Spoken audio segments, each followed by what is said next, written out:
ஜாமீனில் வெளிவந்துள்ள நியோமேக்ஸ் இயக்குநர்கள் பல கோடி ரூபாய் சொத்துக்களை விற்பனை செய்து வருவதை தடுக்க கோரி மதுரை மாவட்ட பொருளாதார குற்றப்பிரிவு அலுவலகத்தில் 100க்கும் மேற்பட்டோர் புகார் மனு.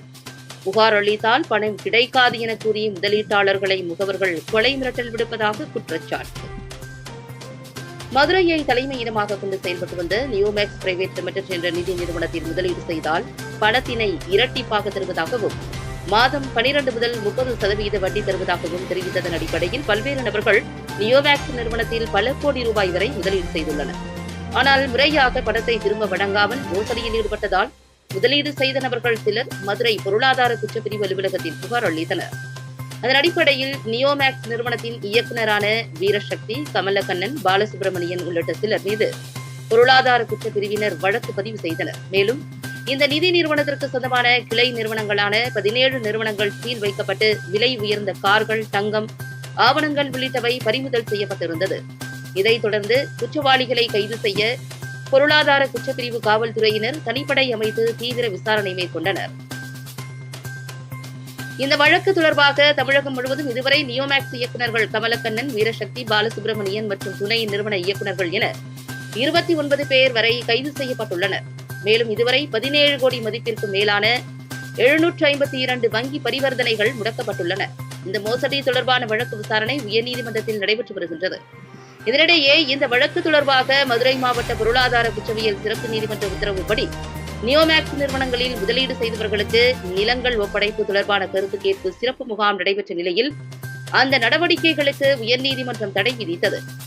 இந்நிலையில் நியோமேக்ஸ் மோசடி தொடர்பான வழக்கில் ஜாமீனில் வெளியே உள்ள இயக்குநர்களான கமலக்கண்ணன், சிங்காரவேலன், கபில், செல்வகுமார் மற்றும் பொருளாதார குற்றப்பிரிவினரால் தேடப்படும் குற்றவாளிகள் பெயரிலும் அவர்களின் பினாமிகளின் பெயர்களிலும் பல கோடி ரூபாய் சொத்துக்களை மதுரை, சிவகங்கை, புதுக்கோட்டை, தேனி, தஞ்சாவூர், குற்றாலம் உள்ளிட்ட தமிழகம் முழுவதிலும் மோசடியாக நிலங்களை விற்பனை செய்து வருவதாக கூறி நியோமேக்ஸின் துணை நிறுவனங்களின் கீழ் முதலீடு செய்த முதலீட்டாளர்களான தேனி மாவட்ட நியோமேக்ஸ் முதலீட்டாளர்கள் பாதுகாப்பு நலச்சங்கத்தின் சார்பில் 100க்கும் மேற்பட்ட முதலீட்டாளர்கள் இன்று மதுரை தபால் தந்தி நகர் பகுதியில் உள்ள பொருளாதார குற்றப்பிரிவு அலுவலகத்தில் புகார் மனு அளித்தனர்.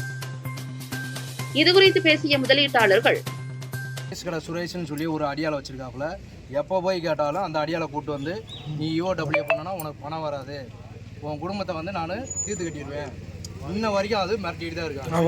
அதனால தான் இங்கே தேடி வந்துட்டாங்க. அப்படி இருந்தும் கூடாமே அங்கே பாதுகாப்பு இல்லை. கம்ப்ளைண்ட்டுக்கு வந்தோம் அப்படின்னா அங்கே எதுவும் நடந்துருமா? அவங்க வந்து ஒரு 100 பேர் 150 பேர் லீடர்ஸ் இருக்காங்க சார், பண பலத்தோடு இருக்காங்க. நாங்கள் எல்லாமே பணத்தை இழந்து இருக்கிறதுனால வந்து எங்களுக்கு போலீஸ் பாதுகாப்பு ரொம்ப கம்மியாக இருக்குது. லோக்கலில் போய் பண்ணோம், நீங்கள் EOW போயிருங்க அப்படின்னா நம்ம லோக்கல்லேருந்து EOWக்கு ஒவ்வொரு பிரச்சனைக்காக வர முடியுமா? எங்களுக்கு முதல்ல பாதுகாப்பு வேணும் சார்.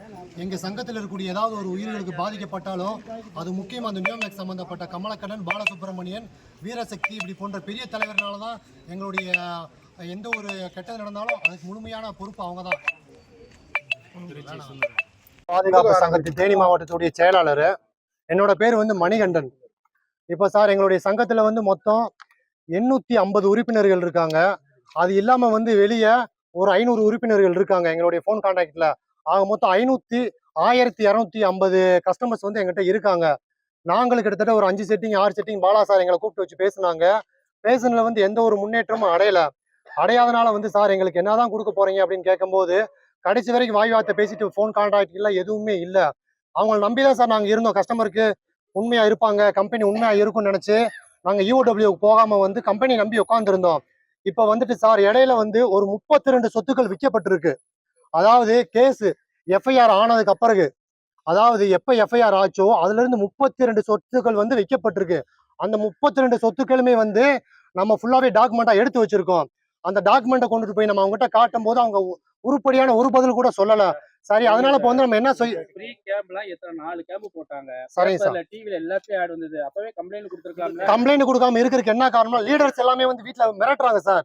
கம்ப்ளைண்ட் பண்ணக்கூடாது, கம்ப்ளைண்ட் பண்ண பணம் வராது, EOW நீங்க போன 20 வருஷம் ஆகும், 10 வருஷம் ஆகும்னு சொல்லி எல்லாத்தையுமே மூளை செலவை பண்றாங்க. இன்னும் அதான் நடந்துட்டு இருக்கு. அதனால சார் இப்ப நாங்க விழிப்புணர்வுக்கு வந்துட்டோம். ஏன் விழிப்புணர்வுக்கு வந்தோம் அப்படின்னா, சொத்துக்களை விற்கிறத பார்க்கும்போது வந்து எதுவுமே மிஞ்சாது, இப்படியே வித்துட்டு இருந்தாங்கன்னா என்ன செய்ய முடியும் அப்படின்னு கேட்டா, எல்லாமே பெயிலுக்கு போயிட்டு வந்து EOW கையெழுத்து போடக்கூடிய குற்றவாளிகள் அவங்க எல்லாமே வந்து சொத்துக்களை வித்துட்டு இருக்காங்க. இது சட்டத்துக்கு உட்பட்டு எப்படி சார் நியாயமாகும்? இது வந்து எங்களுடைய நீதிபதி, மதுரை ஹைகோர்ட் நீதிபதி வந்து தண்டபாணி சாருக்கு வந்து இந்த நியூஸ் போகணும். அடுத்து நாங்க ஹைகோர்ட்ல எல்லாமே வந்து 1000 பேர் மொத்தமா கேஸ் போடுறோம். போட்டு ஏன் சொத்து வித்தாங்க, அவர் என்ன கடைசியா சொன்னார் அப்படின்னு கேட்டா, வெயில போன யாருமே வந்து நியோமேக்ஸ் ப்ராப்பர்ட்டியில் இருக்கக்கூடிய ஒரு மண்ணை கூட விற்க கூடாதுன்னு சொன்னாங்க. இவங்க ஏறக்குறை 300 கோடி ரூபாய்க்கு உள்ள சொத்துக்களை வித்திருக்காங்க. இப்ப வரைக்குமே நீங்க கேஸுக்கு போகாதீங்கன்னு சொல்லி எங்களுக்கு போன்ல வந்து ஆர்குமெண்ட் பண்றாங்க. நாங்க அதையெல்லாம் மீறி கோர்ட்டை நம்பியும் EOW நம்பியும் வந்து இன்னைக்கு நாங்க வந்து 1250 கேஸ் வாரம் வந்து 100 பேரா வந்து நாங்க ஃபுல்லாவே கம்ப்ளைண்ட் பண்ண போறோம். கோர்ட்டை நம்பி வந்துட்டோம். இது வரைக்கும் சட்ட ரீதியா யாரெல்லாம் சொத்துக்கள் வித்தாங்களோ அவங்களுடைய பெயில் எல்லாம் கேன்சல் பண்ணி கம்பல்சரி மீண்டும் அவங்க ஜெயிலுக்கு போகணும். அந்த சொத்துக்கள் எல்லாமே ரீகால் பண்ணி மறுபடியும் மக்கள்கிட்ட ஒப்படைக்கணும் அப்படிங்கிறது எங்களுடைய தாழ்மையான வேண்டுகோள். இதுக்கு எந்த மக்கள் எல்லாம் ஒத்துழைப்பு பண்றாங்களோ அவங்க எல்லாமே வாங்க எங்களுடைய சங்கத்தில் ஜாயின் பண்ணிக்கலாம். எல்லாமே மொத்தமா சேர்ந்து போராடலாம். நன்றி, வணக்கம். என்னோட பேர் வந்து மணிகண்டன்.